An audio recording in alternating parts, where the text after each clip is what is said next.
ਪੌਲੁਸ ਰਸੂਲ ਦੀ ਪਹਿਲੀ ਪੱਤਰੀ ਤਿਮੋਥਿਉਸ ਨੂੰ ਅਧਿਆਇ 1।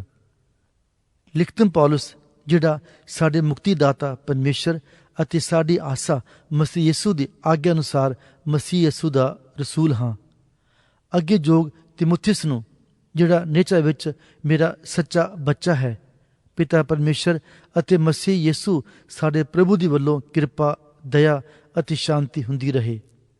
ਜਿਵੇਂ ਮੈਂ ਮਕਦੂਨੀਆ ਜਾਂਦਿਆਂ ਤੈਨੂੰ ਤਾਕੀਦ ਕੀਤੀ ਸੀ ਭਈ ਤੂੰ ਅਫਸਸ ਵਿੱਚ ਰਹੀਂ, ਤਿਵੇਂ ਹੁਣ ਵੀ ਕਰਦਾ ਹਾਂ ਭਈ ਤੂੰ ਕਈਆਂ ਨੂੰ ਹੁਕਮ ਕਰੀ ਜੋ ਹੋਰ ਤਰ੍ਹਾਂ ਦੀ ਸਿੱਖਿਆ ਨਾ ਦੇਣ, ਅਰ ਕਹਾਣੀਆਂ ਅਤੇ ਬੇਔੜਕ ਕੁਲਪੱਤਰੀਆਂ ਉੱਤੇ ਚਿੱਤ ਨਾ ਲਾਉਣ, ਜਿਹੜੀਆਂ ਪਰਮੇਸ਼ਰ ਦੇ ਉਸ ਪ੍ਰਬੰਧ ਨੂੰ ਨਹੀਂ ਜਿਹੜਾ ਨਿਹਚਾ ਉੱਤੇ ਬਣਿਆ ਹੋਇਆ ਹੈ, ਪਰ ਸਵਾਲਾਂ ਨੂੰ ਤਰੱਕੀ ਦਿੰਦੀਆਂ ਹਨ। ਪਰ ਆਗਿਆ ਦਾ ਤਾਤਪਰਜ ਉਹ ਪ੍ਰੇਮ ਹੈ ਜਿਹੜਾ ਸ਼ੁੱਧ ਮਨ ਅਤੇ ਸਾਫ਼ ਅੰਤਕਰਣ ਅਤੇ ਨਿਸ਼ਕਪਟ ਨਿਹਚਾ ਤੋਂ ਹੁੰਦਾ ਹੈ। ਅਤੇ ਕਈ ਇਹਨਾਂ ਗੱਲਾਂ ਤੋਂ ਖੁੰਝ ਕੇ ਬਕਵਾਸ ਦੀ ਵੱਲ ਪਰਤ ਗਏ ਹਨ, ਜਿਹੜੇ ਸ਼ਰ੍ਹਾ ਦੇ ਪੜ੍ਹਾਉਣ ਵਾਲੇ ਹੋਣੇ ਚਾਹੁੰਦੇ ਹਨ, ਭਾਵੇਂ ਉਹ ਸਮਝਦੇ ਹੀ ਨਹੀਂ ਭਈ ਕੀ ਬੋਲਦੇ ਅਥਵਾ ਕਿਹਦੇ ਵੇਖੇ ਪੱਕ ਕਰਕੇ ਆਖਦੇ ਹਨ।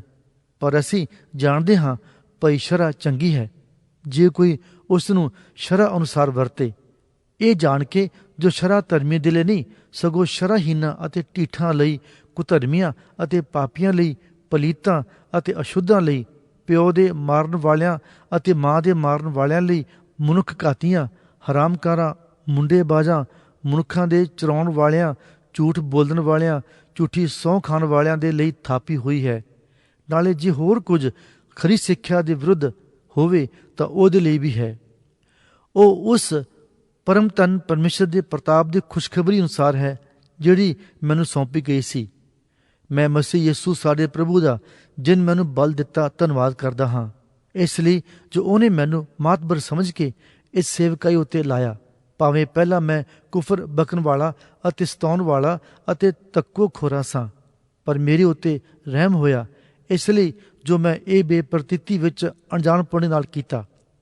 ਅਤੇ ਸਾਡੇ ਪ੍ਰਭੂ ਦੀ ਕਿਰਪਾ, ਨਿਹਚਾ ਅਤੇ ਪ੍ਰੇਮ ਨਾਲ ਜੋ ਮਸੀਹ ਯਿਸੂ ਵਿੱਚ ਹੈ ਅੱਤ ਕਨੇਰੀ ਹੋਈ। ਇਹ ਬਚਨ ਪੱਕਾ ਹੈ ਅਤੇ ਪੂਰੀ ਤਰ੍ਹਾਂ ਮੰਨਣ ਯੋਗ ਹੈ ਭਈ ਮਸੀਹ ਯਿਸੂ ਪਾਪੀਆਂ ਨੂੰ ਬਚਾਉਣ ਲਈ ਜਗਤ ਵਿੱਚ ਆਇਆ, ਜਿਨ੍ਹਾਂ ਵਿੱਚੋਂ ਮਹਾਪਾਪੀ ਮੈਂ ਹਾਂ।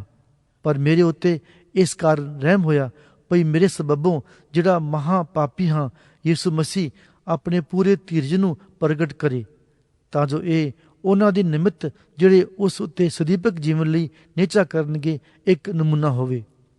ਹੁਣ ਜੁੱਗਾਂ ਦੇ ਮਹਾਰਾਜ, ਅਬਨਾਸੀ, ਅਲਖ, ਅਦੁੱਤੀ ਪਰਮੇਸ਼ਰ ਦਾ ਆਦਰ ਅਤੇ ਤੇਜ ਜੁਗ ਜੁਗ ਹੋਵੇ। ਆਮੀਨ।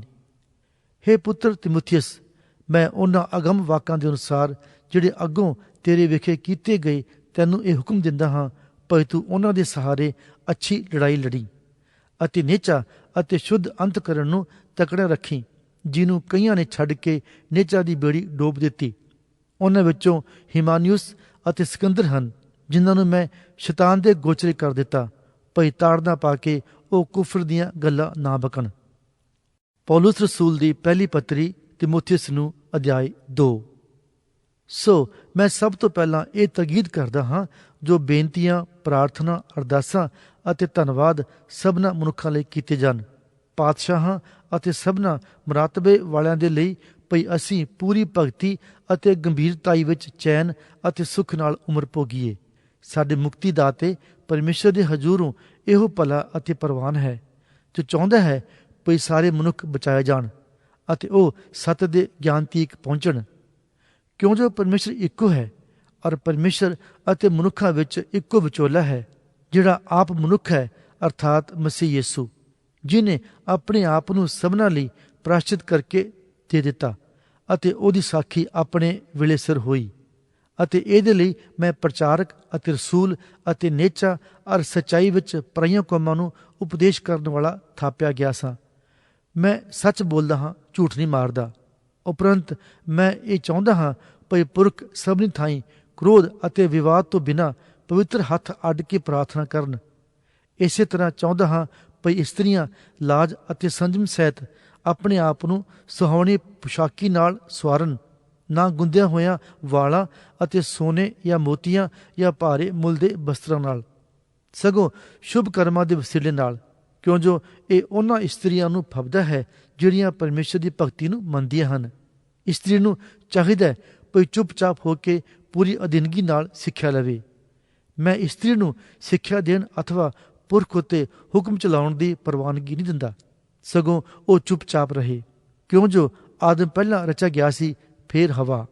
ਆਦਮ ਨੇ ਧੋਖਾ ਨਹੀਂ ਖਾਧਾ, ਪਰ ਇਸਤਰੀ ਧੋਖਾ ਖਾ ਕੇ ਅਪਰਾਧ ਵਿੱਚ ਪੈ ਗਈ। ਤਾਂ ਵੀ ਬਾਲ ਜਣਨ ਦੇ ਵਸੀਲੇ ਨਾਲ ਉਹ ਬਚਾਈ ਜਾਵੇਗੀ, ਜੇ ਉਹ ਨੇਚਾ ਅਤੇ ਪ੍ਰੇਮ ਅਤੇ ਪਵਿੱਤਰਤਾਈ ਵਿੱਚ ਸੰਜਮ ਨਾਲ ਟਿਕੀਆਂ ਰਹਿਣ। ਪੌਲੁਸ ਰਸੂਲ ਦੀ ਪਹਿਲੀ ਪੱਤਰੀ ਤਿਮੋਥੀਉਸ ਨੂੰ ਅਧਿਆਇ 3। ਇਹ ਬਚਨ ਸੱਤ ਹੈ ਭਈ ਜੇ ਕੋਈ ਨਿਗਾਹਬਾਨ ਦੇ ਹੁੱਦੇ ਨੂੰ ਲੋਚਦਾ ਹੈ ਤਾਂ ਉਹ ਚੰਗੇ ਕੰਮ ਨੂੰ ਚਾਹੁੰਦਾ ਹੈ। ਸੋ ਚਾਹੀਦਾ ਹੈ ਜੋ ਨਿਗਾਹਬਾਨ ਨਿਰਦੋਸ਼, ਇੱਕੋ ਹੀ ਪਤਨੀ ਦਾ ਪਤੀ, ਪਰਹੇਜ਼ਗਾਰ, ਸੁਰਤ ਵਾਲਾ, ਨੇਕ ਚਲਨ, ਪ੍ਰਾਹੁਣਚਾਰ ਅਤੇ ਸਿੱਖਿਆ ਦੇਣ ਯੋਗ ਹੋਵੇ, ਨਾ ਪਿਆਕੜ, ਨਾ ਮੁੱਕੇਬਾਜ਼, ਸਗੋਂ ਸੀਲ ਸੁਭਾਅ ਹੋਵੇ, ਨਾ ਝਾਗੜੂ, ਨਾ ਪੈਸੇ ਦਾ ਲੋਭੀ, ਪਰ ਘਰ ਦਾ ਚੰਗੀ ਤਰ੍ਹਾਂ ਪ੍ਰਬੰਧ ਕਰਨ ਵਾਲਾ ਅਤੇ ਆਪਣੇ ਬਾਲਕਾਂ ਨੂੰ ਪੂਰੀ ਗੰਭੀਰਤਾਈ ਨਾਲ ਵਸ ਵਿੱਚ ਰੱਖਣ ਵਾਲਾ ਹੋਵੇ। ਪਰ ਜੇ ਕੋਈ ਆਪਣੇ ਹੀ ਘਰ ਦਾ ਪ੍ਰਬੰਧ ਕਰਨਾ ਨਾ ਜਾਣੇ ਤਾਂ ਉਹ ਪਰਮੇਸ਼ਰ ਦੀ ਕਲੀਸਿਆ ਦੀ ਰਖਵਾਲੀ ਕਿੱਕਰ ਕਰੇਗਾ। ਉਹ ਨਵਾਂ ਚੇਲਾ ਨਾ ਹੋਵੇ ਭਈ ਕਿਤੇ ਫੁੱਲ ਕੇ ਸ਼ੈਤਾਨ ਦੀ ਸਜ਼ਾ ਵਿੱਚ ਨਾ ਜਾ ਪਵੇ। ਨਾਲੇ ਚਾਹੀਦਾ ਹੈ ਜੋ ਬਾਹਰ ਵਾਲਿਆਂ ਦੇ ਕੋਲੋਂ ਉਹਦੀ ਨੇਕਨਾਮੀ ਹੋਵੇ, ਭਈ ਉਹ ਬੋਲੀ ਹੇਠ ਨਾ ਆ ਜਾਵੇ ਅਤੇ ਸ਼ੈਤਾਨ ਦੀ ਫਾਹੀ ਵਿੱਚ ਫਸ ਨਾ ਜਾਵੇ। ਇਸੇ ਪ੍ਰਕਾਰ ਸੇਵਕਾਂ ਨੂੰ ਚਾਹੀਦਾ ਹੈ ਜੋ ਗੰਭੀਰ ਹੋਣ, ਨਾ ਦੋ ਜ਼ਬਾਨੇ, ਨਾ ਬਹੁਤ ਮੈਂ ਪੀਣ ਵਾਲੇ, ਨਾ ਝੂਠੀ ਕਮਾਈ ਦੇ ਲੋਭੀ, ਪਰ ਨੇਚਾ ਦੇ ਭੇਤ ਨੂੰ ਸ਼ੁੱਧ ਅੰਤਕਰਨ ਨਾਲ ਮੰਨਣ ਅਤੇ ਇਹ ਵੀ ਪਹਿਲਾਂ ਪਰਤਾਏ ਜਾਣ। ਜੇ ਨਿਰਦੋਸ਼ ਨਿਕਲਣ ਤਾਂ ਫੇਰ ਸੇਵਕਾਈ ਕਰਨ। ਇਸੇ ਤਰ੍ਹਾਂ ਤੀਵੀਆਂ ਨੂੰ ਚਾਹੀਦਾ ਹੈ ਜੋ ਗੰਭੀਰ ਹੋਣ, ਨਾ ਉਂਗਲ ਕਰਨ ਵਾਲੀਆਂ, ਸਗੋਂ ਪਰਹੇਜ਼ਗਾਰ ਅਤੇ ਸਾਰੀਆਂ ਗੱਲਾਂ ਵਿੱਚ ਮਾਤਬਰ ਹੋਣ। ਸੇਵਕ ਇੱਕੋ ਹੀ ਪਤਨੀ ਦੇ ਪਤੀ ਹੋਣ ਅਤੇ ਆਪਣੇ ਬਾਲਕਾਂ ਅਤੇ ਆਪਣੇ ਘਰ ਦਾ ਚੰਗੀ ਤਰ੍ਹਾਂ ਨਾਲ ਪ੍ਰਬੰਧ ਕਰਨ, ਕਿਉਂਕਿ ਜਿਨ੍ਹਾਂ ਸੇਵਕਾਈ ਦਾ ਕੰਮ ਚੰਗੀ ਤਰ੍ਹਾਂ ਨਾਲ ਕੀਤਾ ਉਹ ਆਪਣੇ ਲਈ ਅੱਛੀ ਪਦਵੀ ਅਤੇ ਉਸ ਨੇਚਾ ਵਿੱਚ ਜਿਹੜੀ ਮਸੀਹ ਯਿਸੂ ਉੱਤੇ ਹੈ ਵੱਡੀ ਦਲੇਰੀ ਪ੍ਰਾਪਤ ਕਰਦੇ ਹਨ। ਭਾਵੇਂ ਮੈਨੂੰ ਤੇਰੇ ਕੋਲ ਛੇਤੀ ਆਉਣ ਦੀ ਆਸ ਹੈ, ਮੈਂ ਤੈਨੂੰ ਇਹ ਗੱਲਾਂ ਲਿਖਦਾ ਹਾਂ ਭਈ ਜੇ ਮੈਨੂੰ ਕੁਝ ਚਿਰ ਲੱਗ ਜਾਵੇ ਤਾਂ ਤੂੰ ਜਾਣ ਲਵੇਂ ਜੋ ਪਰਮੇਸ਼ਰ ਦੇ ਘਰ ਵਿੱਚ ਜਿਹੜਾ ਅਕਾਲ ਪੁਰਖ ਦੀ ਕਲੀਸਿਆ ਅਤੇ ਸੱਚਾਈ ਦਾ ਥੰਮ ਅਤੇ ਨੀਂਹ ਹੈ, ਕਿਸ ਪ੍ਰਕਾਰ ਵਰਤਣਾ ਚਾਹੀਦਾ ਹੈ। ਅਤੇ ਨਿਸੰਗ ਭਗਤੀ ਦਾ ਭੇਤ ਵੱਡਾ ਹੈ। ਉਹ ਸਰੀਰ ਵਿੱਚ ਪ੍ਰਗਟ ਹੋਇਆ, ਆਤਮਾ ਵਿੱਚ ਧਰਮੀ ਠਹਿਰਾਇਆ ਗਿਆ, ਦੂਤਾਂ ਤੋਂ ਵੇਖਿਆ ਗਿਆ, ਕੌਮਾਂ ਵਿੱਚ ਉਹਦਾ ਪ੍ਰਚਾਰ ਕੀਤਾ ਗਿਆ, ਜਗਤ ਵਿੱਚ ਉਸ ਉੱਤੇ ਨਿਚਾ ਕੀਤੀ ਗਈ, ਤੇਜ ਵਿੱਚ ਉਤਾਂਹ ਉਠਾ ਲਿਆ ਗਿਆ। ਪੌਲੁਸ ਰਸੂਲ ਦੀ ਪਹਿਲੀ ਪੱਤਰੀ ਤਿਮੋਥੀਉਸ ਨੂੰ ਅਧਿਆਇ 4। ਪਰ ਆਤਮਾ ਸਾਫ਼ ਆਖਦਾ ਹੈ ਭਈ ਆਉਣ ਵਾਲਿਆਂ ਸਮੇਂ ਵਿੱਚ ਕਈ ਲੋਕ ਭਰਮਾਉਣ ਵਾਲੀਆਂ ਰੂਹਾਂ ਅਤੇ ਭੂਤਾਂ ਦੀਆਂ ਸਿੱਖਿਆ ਵੱਲ ਚਿੱਤ ਲਾ ਕੇ ਨੇਚਾ ਤੋਂ ਫਿਰ ਜਾਣਗੇ। ਇਹ ਝੂਠ ਬੋਲਣ ਵਾਲਿਆਂ ਦੇ ਕਪਟ ਤੋਂ ਹੋਵੇਗਾ, ਜਿਨ੍ਹਾਂ ਦਾ ਆਪਣਾ ਹੀ ਅੰਤਕਰਨ ਤੱਤੇ ਲੋਹੇ ਨਾਲ ਦਾਗਿਆ ਹੋਇਆ ਹੈ, ਜਿਹੜੇ ਵਿਆਹ ਕਰਨ ਤੋਂ ਵਰਜਦੇ ਅਤੇ ਉਹਨਾਂ ਭੋਜਨਾਂ ਦੇ ਖਾਣ ਤੋਂ ਮਨੇ ਕਰਦੇ ਹਨ ਜੋ ਪਰਮੇਸ਼ਰ ਨੇ ਉਤਪਤ ਕੀਤੇ, ਭਈ ਨੇਚਾ ਕਰਨ ਵਾਲੇ ਅਤੇ ਸੱਚਾਈ ਦੇ ਜਾਣਨ ਵਾਲੇ ਧੰਨਵਾਦ ਨਾਲ ਵਰਤਣ। ਕਿਉਂ ਜੋ ਪਰਮੇਸ਼ਰ ਦੀ ਉਤਪਤ ਕੀਤੀ ਹੋਈ ਹਰੇਕ ਵਸਤ ਚੰਗੀ ਹੈ ਅਤੇ ਕੋਈ ਤਿਆਗਣ ਦੇ ਯੋਗ ਨਹੀਂ, ਜੇ ਕਦੇ ਉਹ ਧੰਨਵਾਦ ਨਾਲ ਲਈ ਜਾਵੇ। ਇਸ ਲਈ ਜੋ ਉਹ ਪਰਮੇਸ਼ਰ ਦੇ ਬਚਨ ਨਾਲ ਅਤੇ ਅਰਦਾਸ ਨਾਲ ਪਵਿੱਤਰ ਹੋ ਜਾਂਦੀ ਹੈ।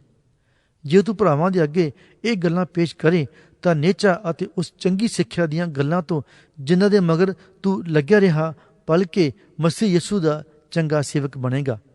ਪਰ ਗੰਦੀਆਂ ਅਤੇ ਬੁੱਢੀਆਂ ਵਾਲੀਆਂ ਕਹਾਣੀਆਂ ਵੱਲੋਂ ਮੂੰਹ ਮੋੜ ਅਤੇ ਭਗਤੀ ਲਈ ਆਪ ਸਾਧਨਾ ਕਰ, ਕਿਉਂ ਜੋ ਸਰੀਰਕ ਸਾਧਨਾ ਤੋਂ ਲਾਭ ਥੋੜਾ ਹੈ, ਪਰ ਭਗਤੀ ਸਭਨਾਂ ਗੱਲਾਂ ਲਈ ਲਾਭਵੰਤ ਹੈ, ਕਿਉਂ ਜੋ ਹੁਣ ਦਾ ਅਤੇ ਆਉਣ ਵਾਲੇ ਜੀਵਨ ਦਾ ਵਾਅਦਾ ਉਹਦੇ ਨਾਲ ਹੈ।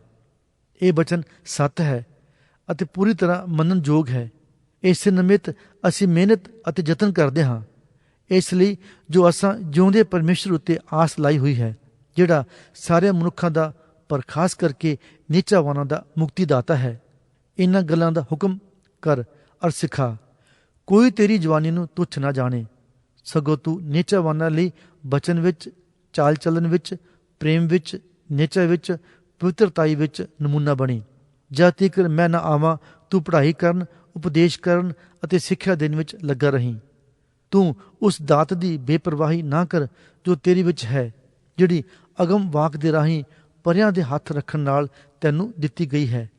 ਇਹਨਾਂ ਗੱਲਾਂ ਦਾ ਉਦਮ ਕਰ, ਇਹਨਾਂ ਗੱਲਾਂ ਵਿੱਚ ਲੱਗਾ ਰਹੋ, ਭਈ ਤੇਰੀ ਤਰੱਕੀ ਸਭਨਾਂ ਉੱਤੇ ਪ੍ਰਗਟ ਹੋਵੇ। ਆਪਣੇ ਆਪ ਦੀ ਅਤੇ ਆਪਣੀ ਸਿੱਖਿਆ ਦੀ ਰਾਖੀ ਕਰ। ਇਹਨਾਂ ਗੱਲਾਂ ਉੱਤੇ ਪੱਕਿਆ ਰਹੋ, ਕਿਉਂ ਜੋ ਤੂੰ ਇਹ ਕਰਕੇ ਨਾਲੇ ਆਪਣੇ ਆਪ ਨੂੰ ਨਾਲੇ ਆਪਣੇ ਸੁਣਨ ਵਾਲਿਆਂ ਨੂੰ ਬਚਾਵੇਂਗਾ। ਪੌਲੁਸ ਰਸੂਲ ਦੀ ਪਹਿਲੀ ਪੱਤਰੀ ਤਿਮੋਥੀਉਸ ਨੂੰ ਅਧਿਆਇ 5। ਕਿਸੇ ਬੁੱਢੇ ਨੂੰ ਨਾ ਝਿੜਕੀ, ਸਗੋਂ ਉਸ ਨੂੰ ਪਿਤਾ ਵਾਂਗਰ ਸਮਝਾਵੀਂ, ਅਤੇ ਜਵਾਨਾਂ ਨੂੰ ਭਰਾਵਾਂ ਵਾਂਗਰ, ਅਤੇ ਬੁੱਢੀਆਂ ਨੂੰ ਮਾਤਾ ਵਾਂਗਰ, ਅਤੇ ਮੁਟਿਆਰਾਂ ਨੂੰ ਅਤ ਪਵਿੱਤਰਤਾਈ ਨਾਲ ਭੈਣਾਂ ਵਾਂਗਰ ਸਮਝਾਵੀਂ। ਵਿਧਵਾ ਦਾ, ਜਿਹੜੀਆਂ ਸੱਚਮੁੱਚ ਵਿਧਵਾ ਹਨ, ਆਦਰ ਕਰੀ। ਪਰ ਜੇ ਕਿਸੇ ਵਿਧਵਾ ਦੇ ਬਾਲਕ ਅਥਵਾ ਪੋਤਰੇ ਦੋਤਰੇ ਹੋਣ ਤਾਂ ਉਹ ਪਹਿਲਾਂ ਆਪਣੇ ਘਰਾਣੇ ਨਾਲ ਧਰਮ ਕਮਾਉਣ ਅਤੇ ਆਪਣੇ ਮਾਪਿਆਂ ਦਾ ਹੱਕ ਅਦਾ ਕਰਨ, ਕਿਉਂ ਜੋ ਪਰਮੇਸ਼ਰ ਦੇ ਹਜ਼ੂਰ ਇਹੋ ਪ੍ਰਵਾਨ ਹੈ। ਜਿਹੜੀ ਸੱਚਮੁੱਚ ਵਿਧਵਾ ਅਤੇ ਇਕੱਲੀ ਘਾਰੀ ਹੈ, ਉਹਨੇ ਪਰਮੇਸ਼ਰ ਉੱਤੇ ਆਸ ਰੱਖੀ ਹੋਈ ਹੈ ਅਤੇ ਰਾਤ ਦਿਨ ਬੇਨਤੀਆਂ ਅਤੇ ਪ੍ਰਾਰਥਨਾ ਵਿੱਚ ਲੱਗੀ ਰਹਿੰਦੀ ਹੈ। ਪਰ ਜਿਹੜੀ ਗੁਲਛਰੇ ਅੜਾਉਂਦੀ ਹੈ, ਉਹ ਤਾਂ ਜਿਉਂਦੀ ਹੀ ਮੋਈ ਹੋਈ ਹੈ। ਤੂੰ ਇਹਨਾਂ ਗੱਲਾਂ ਦਾ ਵੀ ਹੁਕਮ ਕਰ ਭਈ ਉਹ ਨਿਰਦੋਸ਼ ਹੋਣ। ਪਰ ਜੇ ਕੋਈ ਆਪਣਿਆਂ ਲਈ ਅਤੇ ਖਾਸ ਕਰਕੇ ਆਪਣੇ ਘਰਾਣੇ ਲਈ ਅੱਗੋਂ ਹੀ ਤਰੱਦਦ ਨਹੀਂ ਕਰਦਾ ਤਾਂ ਉਹ ਨਿਹਚਾ ਤੋਂ ਬੇਮੁਖ ਹੋਇਆ ਅਤੇ ਬੇਪਰਤੀਤੀ ਨਾਲੋਂ ਵੀ ਬੁਰਾ ਹੈ। ਉਹ ਵਿਧਵਾ ਲਿਖੀ ਜਾਵੇ ਜਿਹਦੀ ਉਮਰ 60 ਵਰ੍ਹਿਆਂ ਤੋਂ ਘੱਟ ਨਾ ਹੋਵੇ ਅਤੇ ਇੱਕੋ ਹੀ ਪਤੀ ਦੀ ਪਤਨੀ ਰਹੀ ਹੋਵੇ, ਅਤੇ ਉਹ ਸ਼ੁਭ ਕਰਮਾਂ ਕਰਕੇ ਨੇਕ ਨਾਮ ਹੋਵੇ, ਅਰਥਾਤ ਬਾਲਕਾਂ ਨੂੰ ਪਾਲਿਆ ਹੋਵੇ, ਓਪਰਿਆਂ ਦੀ ਆਗਤ ਭਾਗਤ ਕੀਤੀ ਹੋਵੇ, ਸੰਤਾਂ ਦੇ ਚਰਨਾਂ ਨੂੰ ਧੋਤਾ ਹੋਵੇ, ਦੁਖੀਆਂ ਦੀ ਸਹਾਇਤਾ ਕੀਤੀ ਹੋਵੇ ਅਤੇ ਹਰੇਕ ਚੰਗੇ ਕੰਮ ਦੇ ਮਗਰ ਲੱਗੀ ਰਹੀ ਹੋਵੇ। ਪਰ ਮੁਟਿਆਰ ਵਿਧਵਾ ਨੂੰ ਲਾਂਭੇ ਰੱਖ, ਕਿਉਂਕਿ ਜਾਂ ਉਹ ਮਸੀਹ ਦੇ ਵਿਰੁੱਧ ਕਾਮਨਾ ਦੇ ਵਸ ਪੈ ਜਾਂਦੀਆਂ ਹਨ ਤਾਂ ਵਿਆਹ ਕਰਾਉਣਾ ਚਾਹੁੰਦੀਆਂ ਹਨ ਅਤੇ ਉਹ ਦੋਸ਼ ਨਾ ਠਹਿਰਦੀਆਂ ਹਨ, ਇਸ ਲਈ ਜੋ ਆਪਣੀ ਪਹਿਲੀ ਨੇਚਾ ਤਿਆਗ ਬੈਠੀਆਂ ਹਨ। ਨਾਲੇ ਉਹ ਘਰ ਘਰ ਫਿਰ ਕੇ ਆਲਸਨਾ ਬਣਨਾ ਸਿੱਖਦੀਆਂ ਹਨ ਅਤੇ ਨਿਰੀਆਂ ਆਲਸਨਾ ਹੀ ਨਹੀਂ, ਸਗੋਂ ਬੁੜ ਕਰਨ ਵਾਲੀਆਂ ਅਤੇ ਪਰਾਇਆਂ ਕੰਮਾਂ ਵਿੱਚ ਲੱਤ ਅੜਾਉਣ ਵਾਲੀਆਂ ਹੁੰਦੀਆਂ ਹਨ ਅਤੇ ਅਯੋਗ ਗੱਲਾਂ ਕਰਦੀਆਂ ਹਨ। ਇਸ ਲਈ ਮੈਂ ਇਹ ਚਾਹੁੰਦਾ ਹਾਂ ਜੋ ਮੁਟਿਆਰ ਵਿਧਵਾ ਵਿਆਹ ਕਰਨ, ਧੀਆਂ ਪੁੱਤ ਜਣਨ, ਰਿਸ਼ਤ ਦਾ ਕੰਮ ਕਰਨ ਅਤੇ ਵਿਰੋਧੀ ਨੂੰ ਨਿੰਦਿਆ ਕਰਨ ਦਾ ਮੌਕਾ ਨਾ ਦੇਣ, ਕਿਉਂ ਜੋ ਕਈ ਇੱਕ ਹੁਣ ਵੀ ਫਿਰ ਕੇ ਸ਼ੈਤਾਨ ਦੇ ਮਗਰ ਲੱਗ ਪਈਆਂ ਹਨ। ਜੇ ਕਿਸੇ ਨੇਚਾਵਾਨ ਇਸਤਰੀ ਦੇ ਘਰ ਵਿਧਵਾ ਹੋਣ ਤਾਂ ਉਹ ਉਹਨਾਂ ਦੀ ਸਹਾਇਤਾ ਕਰੇ, ਤਾਂ ਜੋ ਕਲੀਸਿਆ ਉੱਤੇ ਭਾਰ ਨਾ ਪਵੇ, ਭਈ ਇਹ ਉਹਨਾਂ ਦੀ ਸਹਾਇਤਾ ਕਰੇ ਜਿਹੜੀਆਂ ਸੱਚਮੁੱਚ ਵਿਧਵਾ ਹਨ। ਉਹ ਬਜ਼ੁਰਗ ਜਿਹੜੇ ਚੰਗਾ ਪ੍ਰਬੰਧ ਕਰਦੇ ਹਨ ਦੂਣੇ ਆਦਰ ਦੇ ਯੋਗ ਸਮਝੇ ਜਾਣ, ਪਰ ਖਾਸ ਕਰਕੇ ਉਹ ਜਿਹੜੇ ਬਚਨ ਸੁਣਾਉਣ ਅਤੇ ਸਿੱਖਿਆ ਦੇਣ ਵਿੱਚ ਮਿਹਨਤ ਕਰਦੇ ਹਨ। ਕਿਉਂ ਜੋ ਧਰਮ ਪੁਸਤਕ ਇਹ ਆਖਦੀ ਹੈ, ਭਈ ਤੂੰ ਗਾਉਂਦੇ ਹੋਏ ਬਲਦ ਦੇ ਮੂੰਹ ਛਿੱਕਲੀ ਨਾ ਝਾੜ। ਨਾਲੇ ਇਹ ਭਈ ਕਾਮਾ ਆਪਣੀ ਮਜ਼ਦੂਰੀ ਦਾ ਹੱਕਦਾਰ ਹੈ। ਬਜ਼ੁਰਗ ਦੇ ਜੁੰਮੇ ਕੋਈ ਦੋਸ਼ ਨਾ ਸੁਣੀ, ਜਿੰਨਾ ਚਿਰ 2 ਜਾਂ 3 ਗਵਾਹ ਨਾ ਹੋਣ। ਜਿਹੜੇ ਪਾਪ ਕਰਦੇ ਹਨ ਉਹਨਾਂ ਨੂੰ ਸਭਨਾਂ ਦੇ ਸਾਹਮਣੇ ਝਿੜਕਦੇ, ਭਈ ਬਾਕੀ ਦਿਆਂ ਨੂੰ ਵੀ ਡਰ ਰਹੇ। ਮੈਂ ਪਰਮੇਸ਼ਰ ਅਤੇ ਮਸੀਹ ਯੇਸੂ ਅਤੇ ਚੁਣਿਆ ਹੋਇਆ ਦੂਤਾਂ ਨੂੰ ਗਵਾਹ ਕਰਕੇ ਤੈਨੂੰ ਤਕੀਦ ਕਰਦਾ ਹਾਂ, ਭਈ ਤੂੰ ਪੱਖਪਾਤ ਤੋਂ ਬਿਨਾਂ ਇਹਨਾਂ ਗੱਲਾਂ ਦੀ ਸੰਭਾਲ ਨਾ ਕਰ ਅਤੇ ਕਿਸੇ ਕੰਮ ਵਿੱਚ ਰਹੀ ਨਾ ਕਰ। ਕਿਸੇ ਉੱਤੇ ਛੇਤੀ ਹੱਥ ਨਾ ਧਰ, ਨਾ ਹੋਰਨਾਂ ਦੇ ਪਾਪਾਂ ਦਾ ਭਾਗੀ ਬਣ। ਆਪਣੇ ਆਪ ਨੂੰ ਸੁੱਚਾ ਰੱਖ। ਅਗਾਹ ਨੂੰ ਨਿਰਾ ਪਾਣੀ ਨਾ ਪੀਆ ਕਰ, ਪਰ ਹਾਜ਼ਮੇ ਲਈ ਅਤੇ ਆਪਣੀਆਂ ਬਹੁਤੀਆਂ ਮਾਂਦਗੀਆਂ ਦੇ ਕਾਰਨ ਥੋੜ੍ਹੀ ਜਿਹੀ ਮੈਂ ਵਰਤ ਲਿਆ ਕਰ। ਕਈ ਮਨੁੱਖਾਂ ਦੇ ਪਾਪ ਪ੍ਰਤੱਖ ਹਨ ਅਤੇ ਅਦਾਲਤ ਵਿੱਚ ਅੱਗੇ ਹੀ ਜਾਂਦੇ ਹਨ ਅਤੇ ਕਈਆਂ ਦੇ ਪਿੱਛੇ ਹੀ ਆਉਂਦੇ ਹਨ। ਇਸੇ ਤਰ੍ਹਾਂ ਸ਼ੁਭ ਕਰਮ ਵੀ ਪ੍ਰਤੱਖ ਹਨ ਅਤੇ ਜੋ ਹੋਰ ਪ੍ਰਕਾਰ ਦੇ ਹਨ ਉਹ ਗੁਪਤ ਨਹੀਂ ਰਹਿ ਸਕਦੇ। ਪੌਲੁਸ ਰਸੂਲ ਦੀ ਪਹਿਲੀ ਪੱਤਰੀ ਤਿਮੋਥੀਉਸ ਨੂੰ ਅਧਿਆਇ 6। ਜਿੰਨੇ ਗੁਲਾਮ ਹੋ ਕੇ ਜੂਲੇ ਦੇ ਹੇਠ ਹਨ ਉਹ ਆਪਣੇ ਮਾਲਕਾਂ ਨੂੰ ਪੂਰੇ ਆਦਰ ਦੇ ਯੋਗ ਜਾਣਨ, ਭਈ ਪਰਮੇਸ਼ਰ ਦੇ ਨਾਮ ਅਤੇ ਸਿੱਖਿਆ ਦੀ ਬਦਨਾਮੀ ਨਾ ਹੋਵੇ।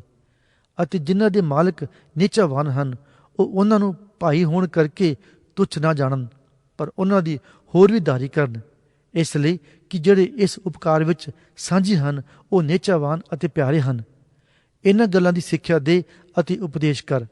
ਜੇ ਕੋਈ ਹੋਰ ਤਰ੍ਹਾਂ ਦੀ ਸਿੱਖਿਆ ਦਿੰਦਾ ਹੈ ਅਤੇ ਖਰੀਆਂ ਗੱਲਾਂ ਨੂੰ ਅਰਥਾਤ ਸਾਡੇ ਪ੍ਰਭੂ ਯਿਸੂ ਮਸੀਹ ਦੀਆਂ ਨੂੰ ਅਤੇ ਉਸ ਸਿੱਖਿਆ ਨੂੰ ਜੋ ਭਗਤੀ ਦੇ ਅਨੁਸਾਰ ਹੈ ਨਹੀਂ ਮੰਨਦਾ, ਤਾਂ ਉਹ ਹੰਕਾਰਿਆ ਹੋਇਆ ਹੈ ਅਤੇ ਕੁਝ ਨਹੀਂ ਜਾਣਦਾ, ਸਗੋਂ ਉਸ ਨੂੰ ਵਿਵਾਦਾਂ ਅਤੇ ਸ਼ਬਦਾਂ ਦੇ ਹੇਰ ਫੇਰ ਦੀ ਬਿਮਾਰੀ ਲੱਗੀ ਹੋਈ ਹੈ, ਜਿਸ ਕਰਕੇ ਖਾਰ, ਝਗੜਾ, ਕੁਫਰ, ਬਦਗੁਬਾਨੀਆਂ ਅਤੇ ਟੰਟੇ ਉਹਨਾਂ ਮਨੁੱਖਾਂ ਵਿੱਚ ਹੁੰਦੇ ਹਨ ਜਿਨ੍ਹਾਂ ਦੀ ਬੁੱਧ ਵਿਗੜੀ ਹੋਈ ਹੈ, ਜਿਨ੍ਹਾਂ ਕੋਲੋਂ ਸੱਚਾਈ ਜਾਂਦੀ ਰਹੀ ਅਤੇ ਉਹ ਭਗਤੀ ਨੂੰ ਖੱਟੀ ਦਾ ਵਸੀਲਾ ਸਮਝਦੇ ਹਨ। ਪਰ ਸੰਤੋਖ ਨਾਲ ਭਗਤੀ ਹੈ ਤਾਂ ਵੱਡੀ ਖੱਟੀ ਹੈ, ਕਿਉਂ ਜੋ ਅਸਾਂ ਜਗਤ ਵਿੱਚ ਨਾਲ ਕੁਝ ਨਹੀਂ ਲਿਆਂਦਾ ਅਤੇ ਨਾ ਅਸੀਂ ਉਸ ਵਿੱਚੋਂ ਕੁਝ ਲੈ ਜਾ ਸਕਦੇ ਹਾਂ। ਪਰ ਜਦੋਂ ਸਾਨੂੰ ਭੋਜਨ ਵਸਤਰ ਮਿਲਿਆ ਹੋਇਆ ਹੈ ਤਾਂ ਸਾਡੇ ਲਈ ਇਹੋ ਬਥੇਰਾ ਹੈ। ਪਰ ਉਹ ਜਿਹੜੇ ਧਨਵਾਨ ਬਣਿਆ ਚਾਹੁੰਦੇ ਹਨ ਸੋ ਪਰਤਾਵੇ ਅਤੇ ਫਾਹੀ ਵਿੱਚ ਅਤੇ ਬਹੁਤਿਆਂ ਮੂਰਖਪਣੇ ਦੀਆਂ ਅਤੇ ਨੁਕਸਾਨ ਕਰਨ ਵਾਲਿਆਂ ਵਿਸ਼ਿਆਂ ਵਿੱਚ ਪੈਂਦੇ ਹਨ, ਜੋ ਮਨੁੱਖਾਂ ਨੂੰ ਤਬਾਹੀ ਅਤੇ ਨਾਸ ਦੇ ਸਮੁੰਦਰ ਵਿੱਚ ਡੋਬ ਦਿੰਦੇ ਹਨ। ਕਿਉਂ ਜੋ ਮਾਇਆ ਦਾ ਲੋਭ ਹਰ ਪ੍ਰਕਾਰ ਦੀਆਂ ਬੁਰਾਈਆਂ ਦੀ ਜੜ ਹੈ ਅਤੇ ਕਈ ਲੋਕ ਉਹਨੂੰ ਲੋਚਦਿਆਂ ਨੇਚਾ ਦੇ ਰਾਹੋਂ ਕੁੱਥ ਗਏ ਅਤੇ ਆਪਣੇ ਆਪ ਨੂੰ ਅਨੇਕ ਗਮਾਂ ਦੀਆਂ ਤੀਰਾਂ ਨਾਲ ਵਿੰਨ੍ਹਿਆ ਹੈ। ਪਰ ਤੂੰ, ਹੇ ਪਰਮੇਸ਼ਰ ਦੇ ਬੰਦਿਆ, ਇਹਨਾਂ ਗੱਲਾਂ ਤੋਂ ਭੱਜ ਅਤੇ ਧਰਮ, ਭਗਤੀ, ਨੇਚਾ, ਪ੍ਰੇਮ, ਧੀਰਜ, ਨਿਰਮਾਈ ਦੇ ਮਗਰ ਲੱਗਾ ਰਹੋ। ਨੇਚਾ ਦੀ ਚੰਗੀ ਲੜਾਈ ਲੜ, ਸਦੀਪਕ ਜੀਵਨ ਨੂੰ ਫੜ ਜਿਹਦੇ ਲਈ ਤੂੰ ਸੱਦਿਆ ਗਿਆ ਅਤੇ ਤੈਂ ਬਹੁਤਿਆਂ ਗਵਾਹਾਂ ਦੇ ਅੱਗੇ ਪੱਕਾ ਕਰਾਰ ਕੀਤਾ ਸੀ। ਮੈਂ ਪਰਮੇਸ਼ਰ ਨੂੰ ਜਿਹੜਾ ਸਾਰੀਆਂ ਵਸਤਾਂ ਨੂੰ ਜਿਉਂਦਿਆਂ ਰੱਖਦਾ ਹੈ ਅਤੇ ਮਸੀਹ ਯਿਸੂ ਨੂੰ ਜਿਹਨੇ ਪੁੰਤੀਅਸ ਪਿਲਾਤੂਸ ਦੇ ਸਾਹਮਣੇ ਪੱਕਾ ਕਰਾਰ ਕੀਤਾ ਸੀ, ਗਵਾਹ ਕਰਕੇ ਤੈਨੂੰ ਤਕੀਦ ਕਰਦਾ ਹਾਂ ਭਈ ਤੂੰ ਸਾਡੇ ਪ੍ਰਭੂ ਯਿਸੂ ਮਸੀਹ ਦੇ ਪ੍ਰਕਾਸ਼ ਹੋਣ ਤੀਕ ਆਪਣੇ ਫਰਜ਼ ਨੂੰ ਸਾਫ਼ ਅਤੇ ਬੇਬਜ ਕਰਕੇ ਰੱਖ, ਜਿਹਨੂੰ ਉਹ ਵੇਲੇ ਸਿਰ ਵਿਖਾਵੇਗਾ, ਜਿਹੜਾ ਧਨ ਅਤੇ ਅਦੁੱਤੀ ਸਰਬ ਸ਼ਕਤੀਮਾਨ ਹੈ, ਰਾਜਿਆਂ ਦਾ ਰਾਜਾ ਅਤੇ ਪ੍ਰਭੂਆਂ ਦਾ ਪ੍ਰਭੂ ਹੈ। ਅਮਰਤਾਈ ਇਕੱਲੇ ਉਸੇ ਦੀ ਹੈ ਅਤੇ ਹੁਣ ਅਣਪੁੱਜ ਜੋਤ ਵਿੱਚ ਵਸਦਾ ਹੈ ਅਤੇ ਮਨੁੱਖਾਂ ਵਿੱਚੋਂ ਕਿਨੇ ਉਸ ਨੂੰ ਨਹੀਂ ਵੇਖਿਆ, ਨਾ ਉਹ ਕਿਸੇ ਤੋਂ ਵੇਖਿਆ ਜਾ ਸਕਦਾ ਹੈ। ਉਸੇ ਦਾ ਆਦਰ ਅਤੇ ਪਰਾਕਰਮ ਸਦਾ ਹੀ ਹੋਵੇ। ਆਮੀਨ। ਜਿਹੜੇ ਇਸ ਯੁੱਗ ਵਿੱਚ ਧਨਵਾਨ ਹਨ ਉਹਨਾਂ ਨੂੰ ਉਪਦੇਸ਼ ਕਰ ਭਈ ਗਰਬ ਨਾ ਕਰਨ ਅਤੇ ਬੇਠਿਕਾਣੇ ਧਨ ਉੱਤੇ ਨਹੀਂ ਸਗੋਂ ਪਰਮੇਸ਼ਰ ਉੱਤੇ ਆਸਰਾ ਰੱਖਣ, ਜਿਹੜਾ ਸਾਨੂੰ ਭੋਗਣ ਲਈ ਸਭ ਕੁਝ ਤਰਾਤਰੀ ਦਿੰਦਾ ਹੈ। ਨਾਲੇ ਇਹ ਭਈ ਉਹ ਪਰਉਪਕਾਰੀ ਅਤੇ ਸ਼ੁਭ ਕਰਮਾਂ ਵਿੱਚ ਧਨੀ ਅਤੇ ਦਾਨ ਕਰਨ ਵਿੱਚ ਸਖੀ ਅਤੇ ਵੰਡਣ ਨੂੰ ਤਿਆਰ ਹੋਣ ਅਤੇ ਅਗਾਹ ਲਈ ਇੱਕ ਚੰਗੀ ਨੀਂਹ ਆਪਣੇ ਲਈ ਧਰਨ, ਭਈ ਉਹ ਉਸ ਜੀਵਨ ਨੂੰ ਫੜ ਲੈਣ ਜਿਹੜਾ ਅਸਲ ਜੀਵਨ ਹੈ। ਹੇ ਤਿਮੋਥੀਅਸ, ਉਸ ਅਮਾਨਤ ਦੀ ਰਾਖੀ ਕਰ ਜਿਹੜਾ ਝੂਠ ਮੂਠ ਗਿਆਨ ਕਹਾਉਂਦਾ ਹੈ। ਉਹਦੀ ਗੰਦੀ ਬੁੜਬੁੜ ਅਤੇ ਵਿਰੋਧਤਾਈਆਂ ਵੱਲੋਂ ਮੂੰਹ ਪਵਾ ਲੈ। ਕਈ ਲੋਕ ਉਸ ਗਿਆਨ ਨੂੰ ਮੰਨ ਕੇ ਨੇਚਾ ਦੇ ਨਿਸ਼ਾਨੇ ਤੋਂ ਖੁੰਝ ਗਏ ਹਨ। ਤੁਹਾਡੇ ਉੱਤੇ ਕਿਰਪਾ ਹੁੰਦੀ ਰਹੇ।